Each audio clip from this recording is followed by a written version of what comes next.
नमस्कार, मैं हूं रत्ना और आप देख रहे हैं सी न्यूज भारत। आइए रुक करते इस खबर की ओर। मध्य प्रदेश के रीवा जिले के सिमरिया विधानसभा क्षेत्र के कांग्रेस विधायक अभय मिश्रा ने गांधी जयंती के अवसर पर कलेक्ट्रेट परिसर में मौन धरना देकर प्रशासनिक व्यवस्था पर गंभीर सवाल खड़े किए। विधायक मिश्रा का कहना है कि क्षेत्र में चल रहे विकास कार्यों को जानबूझकर रोका जा रहा है, जिससे जनता को सीधा नुकसान उठाना पड़ रहा है। उन्होंने आरोप लगाया है कि उन्हें बैठकों तक की सूचना नहीं दी जाती, जबकि निर्वाचित प्रतिनिधि होने के नाते उनका दायित्व क्षेत्र के विकास और जनहित से जुड़े मुद्दों पर सक्रिय भूमिका निभाना है। अभय मिश्रा ने कहा कि ये व्यवहार निष्पक्ष नहीं है और जनता की समस्याओं और क्षेत्रीय विकास के मुद्दों को दरकिनार करना लोकतांत्रिक व्यवस्था के खिलाफ है।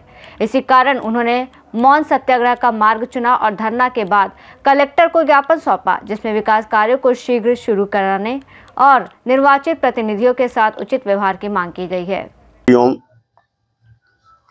आज गांधी जयंती है। हम सब देशवासियों के लिए एक बड़ा पावन दिन है।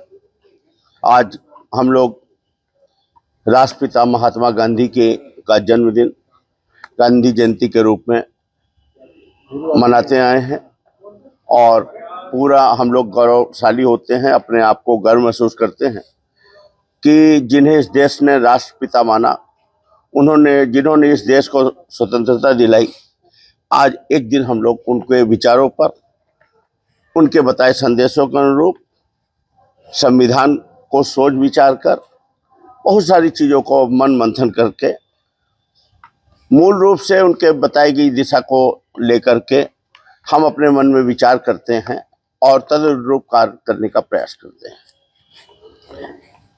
महात्मा गांधी जी ने कहा था कि अन्याय करना पाप है और अन्याय सहना उससे भी बड़ा पाप है।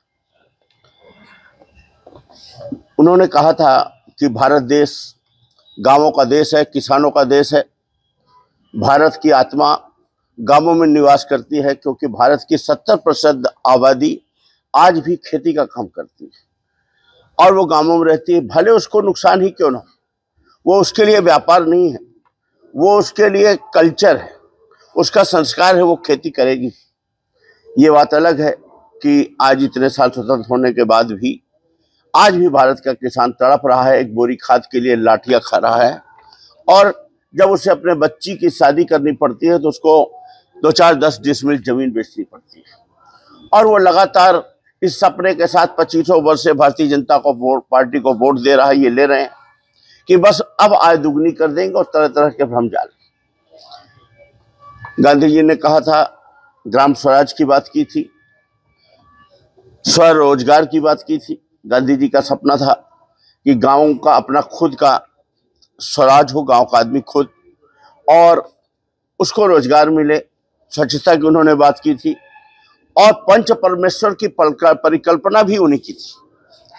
73वां संविधान संशोधन के उपरांत 1994 में जो स्वर्गीय राजीव गांधी जी प्रधानमंत्री जी की देन थी कि हम ग्राम स्वराज को लागू करेंगे, महात्मा गांधी जी की परिकल्पना को इस देश में लागू करेंगे।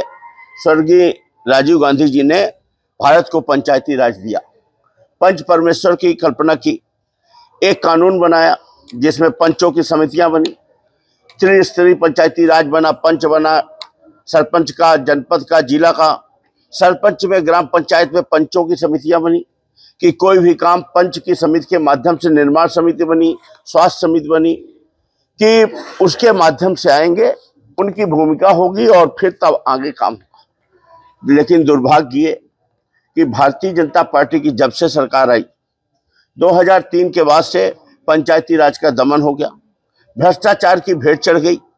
पंचों को जो उनके एक्ट में लिखा था कि उनको 100 रुपए तो देना ही है प्रतिमाह प्रति बैठक, आज उनको 100 क्या 50 रुपए के लाले पड़े हैं।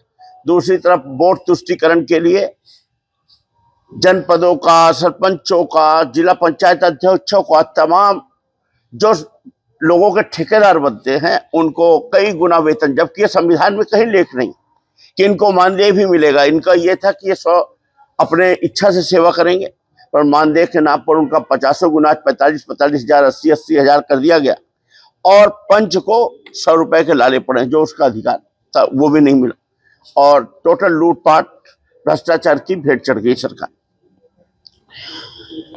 अगर आप देखेंगे देश को, तो देश में आज वर्तमान में दो कैटेगरी, एक अंबानी अडानी जैसे लोग हैं, फिर उनके वेंडर हैं, उनके नीचे काम करने वाले छोटे लोग, और फिर स्किल लेबर है जो पढ़े लिखे एमबीए टाइप के लोगों को वो अपने वहां पर रख लेते हैं, और जो फिर काम में नहीं रह जाते हैं उसके बाद 80% आबादी सीधे फिर पेंशन योजना पे, तो उसको किसान सम्मान निधि इतना है, लाडली बहना इतना है, एक घर में अगर 2 बहनें हैं या फलाने हैं, इस टाइप से करके उसको 7-8 हजार का जुगाड़ है, और ये पैसा अपनी जेब से वो नहीं दे रहे, इसी जनता की वोट से, इसी देश के लोगों से टैक्स वसूल कर, इसी देश की संपत्तियों को बेचकर, इसी जनता के पैसे से जनता का वोट खरीद ले रहे हैं।